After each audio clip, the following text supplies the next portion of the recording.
আসসালামু আলাইকুম। আজকে আমরা পড়ব ইন্ডাকটিভ ইফেক্ট বা আবিষ্কৃত ফলাফল। প্রথমে সংজ্ঞা। যৌগযৌগের কার্বন শিকলের প্রান্তিক কার্বনে অধিক তড়িৎ ঋণাত্মক পরমাণু বা মূলক যুক্ত থাকলে বন্ধনকৃত ইলেকট্রন যুগল তুলনামূলকভাবে অধিক তড়িৎ ঋণাত্মক পরমাণু বা মূলকের দিকে সরে যায়, ফলে কার্বন শিকল বরাবর মেরুত্বের সৃষ্টি হয়।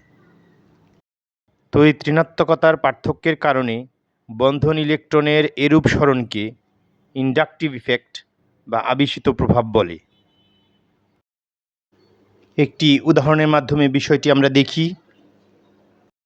এখানে একটি যৌগযৌগের উদাহরণ আছে, যার প্রান্তিক কার্বনে অধিক তড়িৎ ঋণাত্মক পরমাণু বা মূলক হ্যালাইড আছে।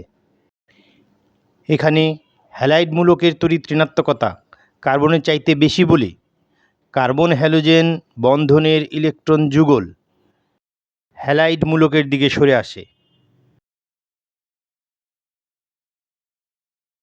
ইলেকট্রন গ্রহণ করার ফলে হ্যালোজেন হয়ে যায় নেগেটিভ মূলক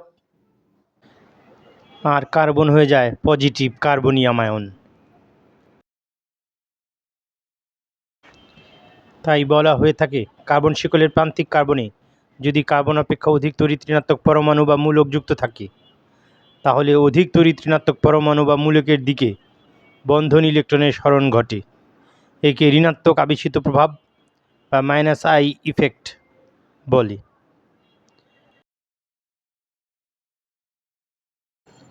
এখন আমরা আরেকটা যৌগ নিই, যার প্রান্তিক কার্বনের সাথে ওয়াই পরমাণু বা মূলক যুক্ত আছে এবং ওয়াইয়ের তড়িৎ ঋণাত্মকতা কার্বনের চাইতে কম, ফলে কার্বন ওয়াই বন্ধনের ইলেকট্রন কার্বনের দিকে ধাবিত হয়, যেহেতু কার্বনের তড়িৎ ঋণাত্মকতা ওয়াইয়ের চাইতে অধিক। ফলে ওয়াই হয়ে যায় ধনাত্মক চার্জযুক্ত এবং কার্বন হয়ে যায় ঋণাত্মক চার্জযুক্ত।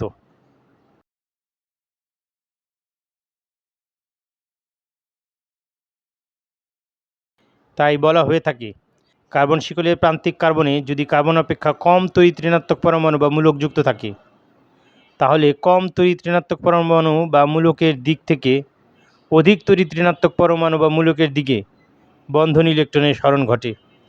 একে ঋণাত্মক আবেশিত প্রভাব বা +আই ইফেক্ট বলে।